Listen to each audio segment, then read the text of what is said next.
Fala, impressionadores, beleza? Eu sou o Fred e na aula de hoje eu trouxe 7 prompts, 7 comandos que a gente pode passar para a inteligência artificial para a gente conseguir ser até 10 vezes, muito mais vezes produtivo nos nossos estudos. Eu trouxe 7 prompts com diversas atividades diferentes. Ele vai ajudar a gente a criar planos de estudo, a revisar aulas, a criar listas de exercícios e vai até testar a gente, fazer um simulário em tempo real.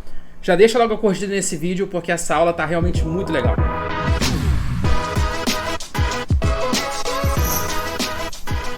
E antes de começar, deixa eu te lembrar que olhando a descrição desse vídeo aqui você vai encontrar 3 links. No primeiro link tem informações sobre o nosso treinamento completo de inteligência artificial, o IA Impressionador. O segundo link tem um mini curso gratuito que você pode assistir hoje mesmo. E o terceiro link tem os prompts, os comandos que eu vou utilizar ao longo da aula de hoje. Tudo prontinho para você só baixar e copiar no seu navegador. Que aí você não precisa ficar copiando, pausando a aula, copiando o que eu escrevo, entendeu? Então vai estar tudo ali no link da descrição desse vídeo. Pessoal, eu separei 7 comandos que vão ajudar demais você a estudar. E como serve para estudar qualquer coisa, eu fui colocando cada prompt, cada exemplo, cada comando para uma área completamente diferente. A primeira aplicação que a inteligência artificial vai ter para ajudar a gente a estudar mais é criando resumos em até 5 tópicos sobre algum assunto. Então, se você quer aprender alguma coisa do zero, você pode pedir o seguinte: resuma os principais conceitos de estatística descritiva em até 5 tópicos. Se você quiser mais detalhado, você pode colocar 10 tópicos, 15 tópicos e assim por diante. Então, eu peguei toda aquela gama, todo aquele assunto de estatística descritiva e dividi em 5 tópicos. Estando em 5 tópicos, fica mais fácil para eu estudar eles individualmente. Então, depois, ele dividiu em 5 tópicos como medida de tendência central, medida de dispersão, medida de posição relativa, distribuição de frequências e forma da distribuição. Ele até deu subtópicos. E aí, já fica mais fácil para a gente ir estudando os tópicos e os subtópicos. O que é legal daqui é que ele pega todo esse campo que é amplo e pode ser meio difícil da gente saber por onde começar. Ele pegou tudo que tem nessa área e dividiu em 5 grandes campos. Então, os temas mais importantes de estatística descritiva ele colocou aqui e agora a gente já sabe exatamente o que estudar, beleza? E aí, se quiser, você pode continuar essa própria conversa e pedir, por exemplo, me explique o conceito de quartis, tá?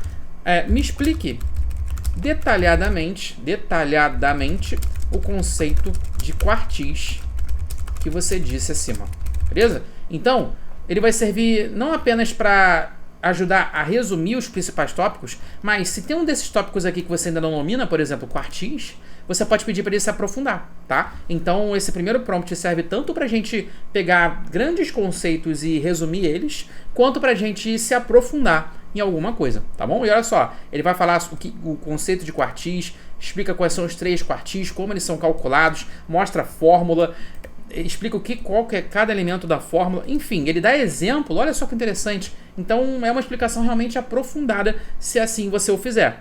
O mais importante lembra que lá em cima eu pedi para ele resumir os principais conceitos? Então resumir entende-se que é algo mais objetivo. Então ele só deu o tópico, subtópico, uma breve explicação, beleza? Então é direto, objetivo. Se você quiser se aprofundar em alguma coisa, qual que é o comando que você tem que falar? Me explique detalhadamente, tá bom? Que aí não vai ser só uma linhazinha, uma coisa objetiva, vai ser uma explicação bem mais abrangente. Olha só, vários exemplos, interpretação, e ele está escrevendo ainda, tá? É uma explicação detalhada, porque eu pedi explicação detalhada, tá bom? O segundo exemplo que eu quero mostrar é a de criação de mapas mentais. Eu gosto muito disso daqui. Vou pedir para ele criar um mapa mental sobre as revoluções industriais. O conceito de mapa mental, ele serve para a gente criar ali, uma representação um pouco mais visual de alguma coisa. Então, por exemplo, ao invés de você pegar isso daqui e pedir para ele escrever um capítulo, um texto, um livro sobre revoluções industriais, ele faz uma coisa meio que desenhada, tá vendo? Então ele pega revoluções industriais, tem a primeira revolução industrial que ele vai dividir em início da guerra, uso do carvão e ferro, invenção da máquina a vapor, etc, etc, etc.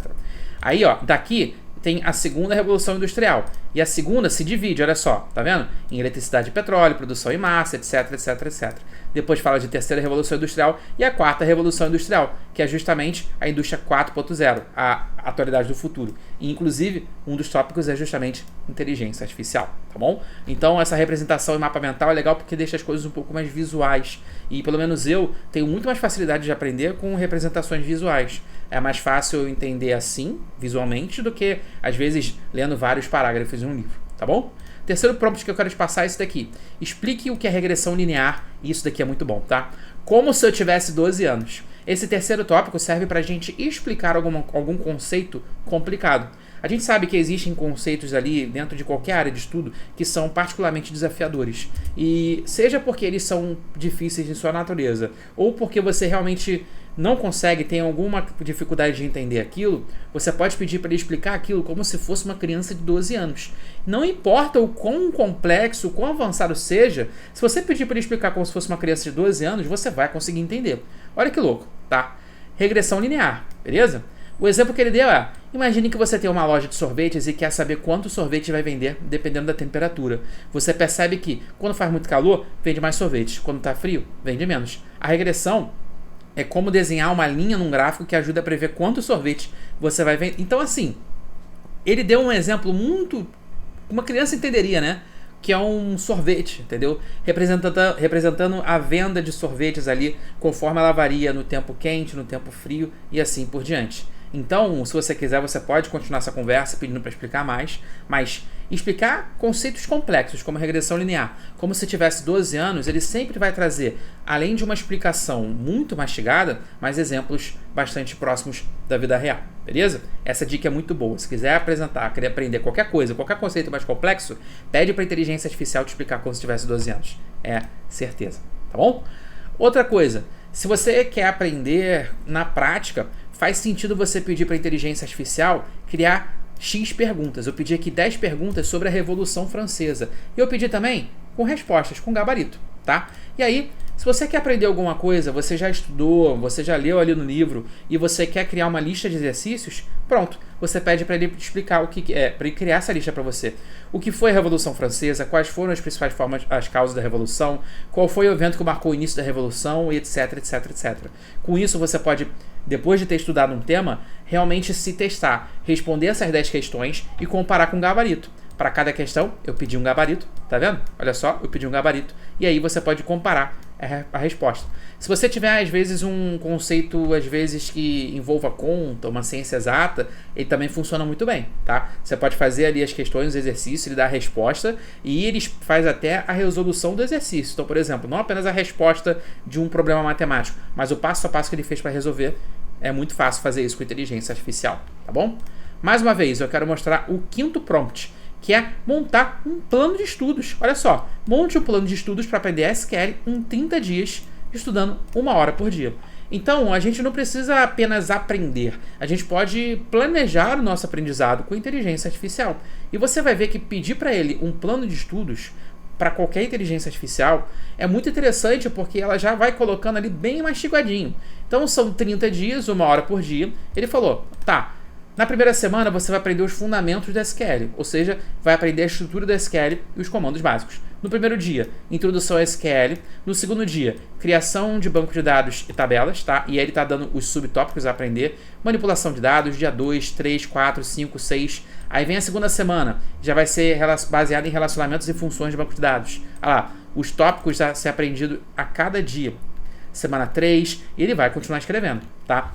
Então ele realmente cria ali um plano de estudos bastante completo. Eu pedi para 30 dias, ele criou 30 dias. Se você quer um plano de estudo mais objetivo, para 7 dias, para 1 semana, você pode pedir lá. É só mudar o prompt, o comando que você passa. E olha só, ele está criando ali todo o plano de estudo que você precisa para desenvolver ao longo de 30 dias. Beleza, Fred, tem um plano de estudos. E agora, como que eu faço para me aprofundar? É só você voltar nos prompts anteriores que eu te passei.